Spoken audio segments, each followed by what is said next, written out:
unpleasantly, since they know not their own folly, or lightly, for they're not blamed solely.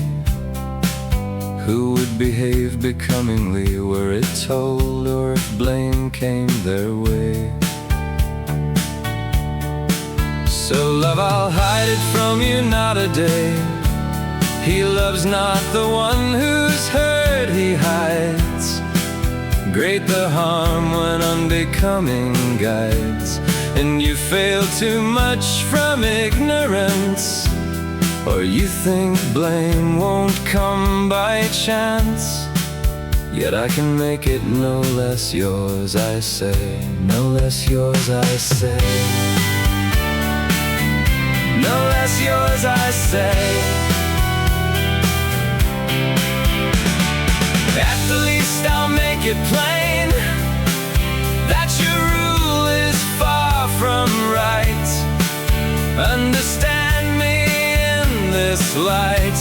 The faults you make with senseless strain, I'd have hidden it, but soon it might befall that shame would come and castigate you all. For still I see each faithful lover dead, by you or so ill-treated in his stead. The joy and solace sense he loses sheer, yet never a false one I've seen disappear. But I'd rather die true than false withal.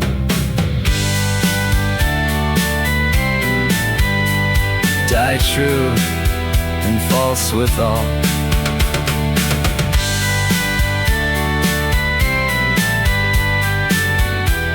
Just so, in my thinking straight, one must be accused, I know, of a fault as praised also, for what he does well and sedate. Blame suits villainy, I hold it true, as much as praise for certain courtesy due. Love enough have I spoken now by sign, and I say to you, good lady, whom I incline, that you should never do me any pleasure if I fail you, rich or without measure, unless my sense depart entirely through.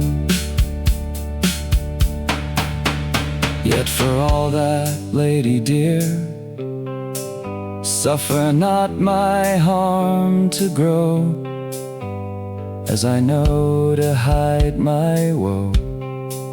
When I feel it, so I'd appear to hide joy if it from you came to me.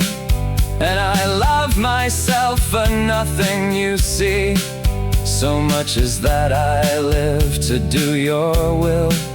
I love you so that far greater ease I feel in merely thinking what may chance to fall, than I feel for another's gift at all, whoe'er she be, whatever grant she decree. I reproach you not, I vow, yet I say it is truth indeed.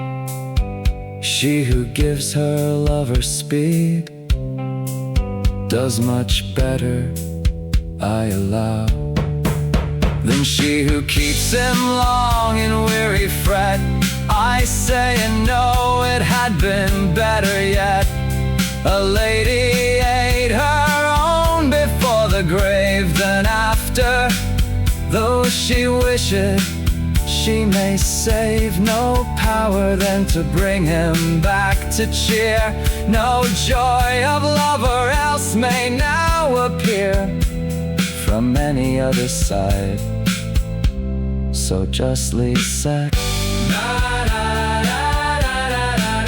If from fear, lady, I turned aside, be then no more my foe from this day near. You in love I'll never turn my ear from your good pleasure. Let who will deride, and he who does it should not suffer beer, nor I. Who will it so, who are made shy?